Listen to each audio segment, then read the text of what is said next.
Ngunit dahil sa ating mga kasalanan, kaya siya nasugatan. Siya ay binugbog dahil sa ating kasamaan. Tayo ay gumaling dahil sa pahirap na dinanas niya at sa mga hampas na kanyang tinanggap. Tayong lahat ay tulad ng mga tupang naliligaw. Nagkanya-kanya tayo ng lakad. Ngunit ipinataw ni Yahweh sa kanya ang kaparusahang tayo ang dapat tumanggap. Gaano kasakit ang talikuran kanyang mga tao ng iyong bayan at ng iyong mga alagad o disipulo. Bakit mo nagawa, Judas Iscariote, na ipagpalit ang buhay ni Jesus sa 30 pirasong pilak? Nang si Kristo ay dakpin, ang mga disipulo ay nagsitakas, maliban kay Pedro na ikinailan naman siya ng may pagsumpa ng 3 beses. Kakalungkot na kung sino pa ang mga punong pare at mga pinuno ng bayan ay sila pa ang nagbigay ng maraming pang-aakusa at nagkaroon ng masamang balak sa buhay ni Jesus. Dahil ba sa pagpapakilala sa kanyang sarili na hari ng mga Hudyo at pag-angkin na siya ang aktwal na anak ng Diyos, kaya sila'y galit sa kanya. Tinuraan nila si Jesus sa mukha at pinagsusuntok. Pinagsasampal naman siya ng iba at kinutya. Sakit sa pakiramdam ang pagdurusang naranasan ni Jesus. Masakit isipin na sa panahon ng paglilitis, naging malinaw kay Pilato na si Jesus ay inosente, pero kanya pa rin inayunan ang kalooban ng karamihan na hatulan si Jesus na mamatay sa pamamagitan ng pagpako sa krus. Isang parusang hindi karapat-dapat kay Kristo. Dumating ang tagpo si Jesus ay ipinahagupit ni Pilato sa kamay ng mga sundalong Romano. Habang nakatali ang kanyang mga kamay sa poste, tiniis ni Jesus ang maraming beses na paghahampas ng latigo na may maraming katad na tanikala na karaniwang may mga piraso ng buto at matutulis na piraso ng metal na nagdudulot ng matinding pananakit at pagkawala ng dugo, at siya'y nanginig. Gaano kasakit na mapunit ang malaking bahagi ng balat. Maraming dugo ang nawala. Siya'y mahinang-mahina. Si Jesus ay dinala ng mga kawal ng gobernador sa palasyo nito. Ipinatong sa kanyang ulo ang matinik na korona at pwersahang itinusok sa ulo ng Panginoon na nagdulot ng pag-agos ng dugo sa kanyang mukha.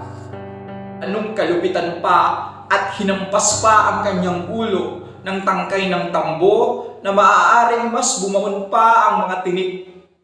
Siya'y niluhod-luhuran at kinutya.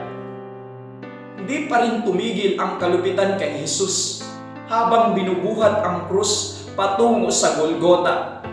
Mahinang-mahina dahil walang tulog, walang kain.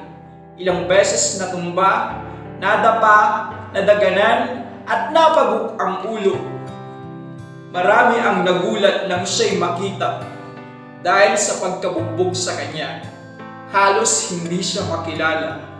Tuloy-tuloy ang paghihirap hanggang ipako siya sa krus. Pinugbog nila ang mga malalaking pako sa kanyang mga kamay at paa sa kahoy ng krus. Itinaas nila ang krus at si Jesus ay sumabit doon. Naramdam ang sakit at paghihirap. Gayunpaman, pinatawad sila ni Jesus sa kabila ng napakatinding mga naging paghihirap niya.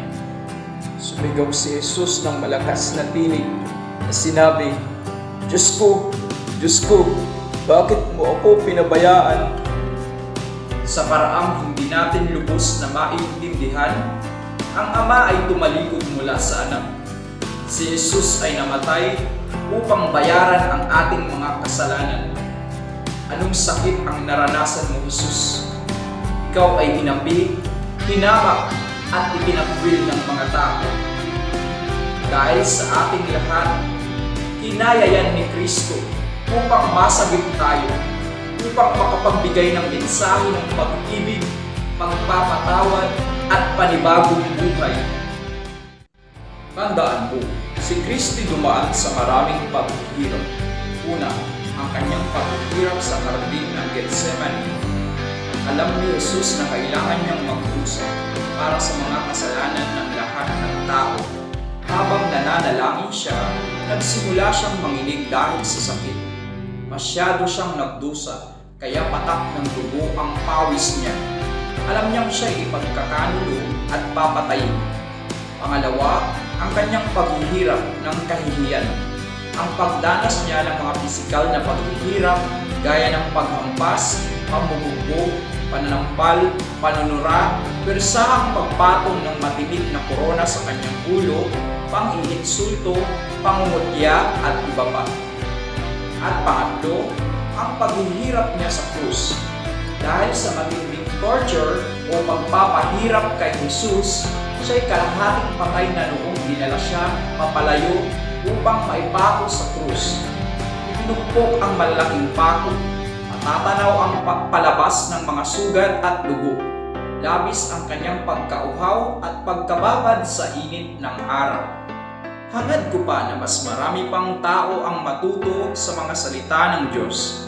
Maa-appreciate ko kung tutulungan mo ako sa pag-share nitong video at panonoorin mo pa ang mga susunod pang mga videos ng Biblia at kaalaman. Dahil alam ko, marami ka pang dapat malaman.